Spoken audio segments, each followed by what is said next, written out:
The Battle of Wauhatchie was fought October 28–29, 1863, in Hamilton and Marion counties, Tennessee, and Dade County, Georgia. In the American Civil War, a Union force had seized Brown's Ferry on the Tennessee River, opening a supply line to the Union Army in Chattanooga. Confederate forces attempted to dislodge the Union force defending the ferry and again close this supply line but were defeated. Wauhatchie was one of the few night battles of the Civil War. Background: after their disastrous defeat of the Battle of Chickamauga, Union forces under Maj.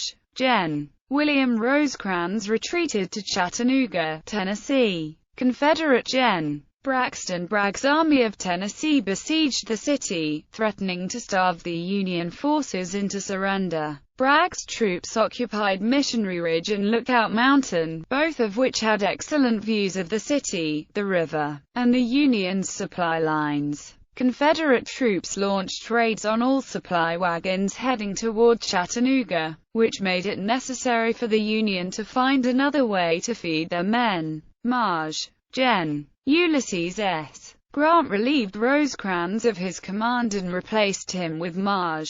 Gen. George H. Thomas. Grant's first priority upon reaching Chattanooga was to resupply the Union Army. Brown's Ferry operation. Grant and Thomas initiated the Cracker Line operation on October 26, 1863. It was designed to open the road to Chattanooga from Brown's Ferry on the Tennessee River with a simultaneous advance up Lookout Valley, securing the Kelly's Ferry Road. Brig. Gen. William F. Baldy Smith, chief engineer of the Military Division of the Mississippi, who conceived the overall Cracker Line plan, was assigned the task of establishing the Brown's Ferry bridgehead. He was assigned 2 infantry brigades from the 3rd Division, 14th Corps, to accomplish this. The 1st Brigade under Brig. Gen. John B. Turchin and the 2nd under Brig. Gen. William B. Hazen. At 3 a.m. on October 27, portions of Hazen's brigade embarked upon pontoons and floated around Moccasin Bend to Brown's Ferry. Turchin's brigade took a position on Moccasin Bend across from Brown's Ferry. Upon landing, Hazen secured the bridgehead and then positioned a pontoon bridge across the river, allowing Turchin to cross and take position on his right.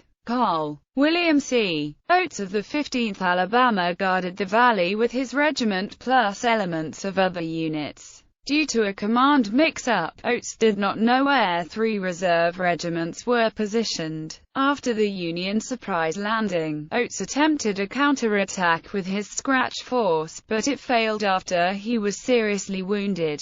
By the time Brig. Gen. Evander M. Law turned up with the reserve regiments, it was too late. The Federals were too numerous and well entrenched. Hooker's advance. Meanwhile, Maj. Gen. Joseph Hooker marched with 3 Union divisions from Bridgeport by following the railroad via Shell Mound and the running Water Creek Gorge. On October 28, after a rapid march, Hooker's column entered Lookout Valley to the astonishment of Generals Braxton Bragg and James Longstreet, who were having a conference on Lookout Mountain. Longstreet, obsessed with the possibility of a Union attack further to the southwest, had failed to properly scout Hooker's advance. Hooker, while his force passed through Lookout Valley on October 28, detached Brig. Gen. John W. Geary's division at Wauhatchie Station, a stop on the Nashville and Chattanooga Railroad, to protect the line of communications to the southwest as well as the road west to Kelly's Ferry. Once he reached his goal, Hooker's dispositions were deplorable, with Howard's understrength 11th Corps bivouacked haphazardly at Brown's Ferry. Worse, Geary's division, only 1,500 strong after detaching railroad guards, was posted in isolation. Battle. Bragg ordered Longstreet to drive away the new Union force. Noting that a wagon train had stopped near Wauhatchie, Longstreet determined to crush Geary's force. He ordered Brig. Gen. Micah Jenkins's division to mount a night attack on the Union forces, while Law took his own and Brig. Gen. Jerome B. Robertson's brigades to block Hooker from reinforcing Geary. Jenkins's own 1,800-man South Carolina brigade, led by Col. John Bratton, would assault Wauhatchie Station. Law had Brig. Gen. Henry Benning's brigade would remain in support for both Law's and Bratton's efforts, although the attack was scheduled for 10 p.m. on the night of October 28. Confusion delayed it until midnight. Though Geary and his officers expected an attack and had thrown out pickets, its suddenness took them by surprise. Enveloped from the north by Bratton, the Union defenders formed into a V-shaped battle line, facing north and east. Geary's son, an artillery lieutenant, was killed in the battle, dying in his father's arms. Hearing the sounds of battle, the 11th Corps quickly fell into ranks near Brown's Ferry. Hooker bypassed Marge. Gen. Oliver O. Howard in the chain of command and ordered Marge. Gen. Carl Schurz to march to Wauhatchie Station as reinforcements. In the confusion, Brig. Gen. Adolph von Steinwehr got his division on the road first. Col. Orland Smith's brigade of Steinwehr's division was fired on by Law's Confederates, who were positioned on a 200-foot high hill that dominated the road from Brown's Ferry. Smith veered to the east and began climbing the hill. Meanwhile, Hooker mistakenly deployed units from both 11th Corps divisions against Law and Benning, leaving no one to go to Geary's aid. Though Law's 2,000 men were greatly outnumbered by Hooker's force, the hilltop position was naturally strong. In the darkness, the only unit in direct contact with Law was Smith's 700-man brigade. Several vigorous assaults by Smith were repulsed.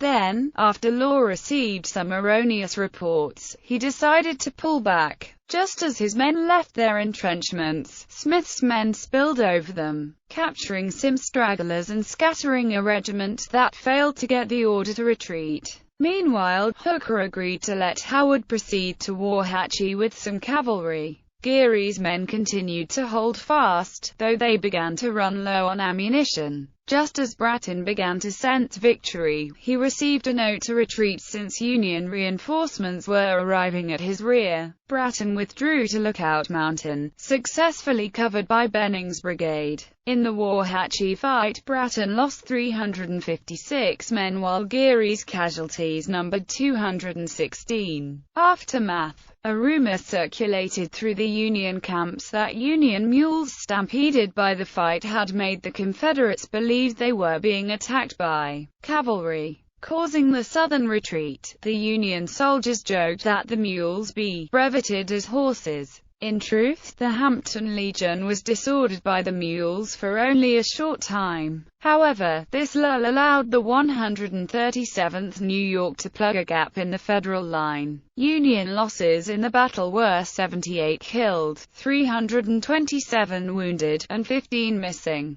The Confederates reported their losses as 34 killed, 305 wounded, and 69 missing. One account says Bratton lost 408 men while Law lost only 52. Geary reported burying 153 Confederates and capturing over 100 prisoners, so the Confederate losses may have been over 900 men. The Union Army now had its window to the outside and could receive supplies, weapons, ammunition, and reinforcements via the Cracker Line. The way was clear for the start of the battles for Chattanooga on November 23.